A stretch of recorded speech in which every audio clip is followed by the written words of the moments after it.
आपको किसी को कैश में पेमेंट करना हो, इसके लिए आप एटीएम गए हो और एटीएम से आपने पैसे निकाले और आपको पता चलता है कि जो नोट निकले हैं वो नकली नोट हैं। तो अगर एटीएम से ही नकली नोट निकल जाएं तो ऐसे में आपको क्या करना चाहिए? अरे इसमें करना क्या है? अच्छा भैया ये तो एटीएम के नोट हैं, चलाओ धड़ाधड़। ना चलाओ, सोचो मत। धनिया कोई आदमी तुम्हारी बातें आंखें बंद करके फॉलो कर लेना तो जेल तो तुम पक्का ही भिजवाओगे उसे किसी ना किसी दिन। हम बताएंगे एग्जैक्टली आपको क्या करना चाहिए। आप तब तक बस वीडियो को लाइक करके चैनल को सब्सक्राइब कर लीजिए। पहले तो ये बात जान लीजिए, ऐसा हो सकता है कि एटीएम से आपको नकली नोट मिल जाए, इसीलिए जब भी आप एटीएम से पैसे लें उसे जरूर क्रॉस वेरीफाई कर लें। और अगर वो नकली नोट हैं तो क्योंकि हर एटीएम के अंदर एक सीसीटीवी कैमरा होता है, वहां पर आप अपने सारे नोटों को आगे और पीछे की तरफ से दिखा दीजिए। इसके बाद एटीएम से अपने बैलेंस अमाउंट की पर्ची जरूर ले लीजिए। इसके तुरंत बाद अपने बैंक से संपर्क कीजिए और उन्हें बता दीजिए कि आपने जो नोट निकाले थे वो नकली निकले थे। वैसे अगर कोई आपको नकली नोट दे देता है तो आप क्या करते हैं?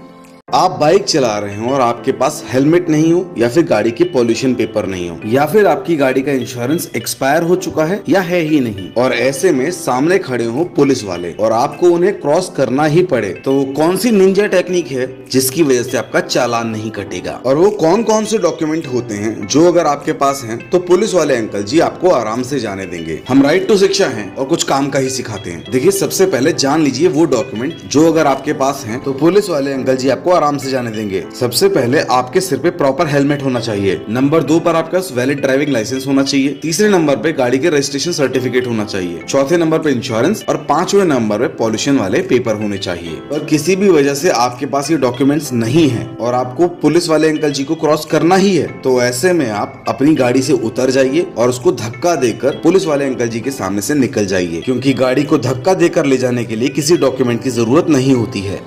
2012 में गूगल ने मोटोरोला को $12.5 बिलियन में खरीदा था और उसके सिर्फ 2 साल बाद ही गूगल ने मोटोरोला को लगभग $3 बिलियन में बेच दिया। और इसकी वजह से गूगल को सिर्फ 2 साल में लगभग $9.5 बिलियन मतलब लगभग 75,000 करोड़ रुपए का घाटा हुआ। लेकिन फिर भी गूगल कहता है कि इस डील में उनको कोई घाटा नहीं हुआ है, उनको तो बहुत ज्यादा फायदा हुआ है। इस स्टेटमेंट के बाद बहुत लोगों को लगा कि शायद अब गूगल भी सस्ते नशे करने लगा है, लेकिन गूगल ने सस्ते नशे किए थे या कोई बहुत बड़ा गेम खेला था, समझेंगे इस वीडियो में। इसीलिए हमारे चैनल को फॉलो और सब्सक्राइब कर लीजिए। देखिए, जिस तरीके से सर्च इंजन की दुनिया में गूगल सबका बाप है, उसी तरीके से गूगल स्मार्टफोन्स की दुनिया में भी सबका बाप बनना चाहता था। लेकिन स्मार्टफोन्स की दुनिया में पहले से ही एप्पल और सैमसंग जैसे बड़े प्लेयर्स थे, जिनको हराने के लिए गूगल को चाहिए थी टेक्नोलॉजी। और मोटोरोला पर स्मार्टफोन्स की टेक्नोलॉजी से रिलेटेड लगभग 15,000 पेटेंट्स थे। उन पेटेंट्स का एक्सेस लेने के लिए ही गूगल ने मोटोरोला को हाई प्राइस पर खरीदा था और ज्यादातर पेटेंट्स की ओनरशिप लेकर गूगल ने मोटोरोला को बेच भी दिया।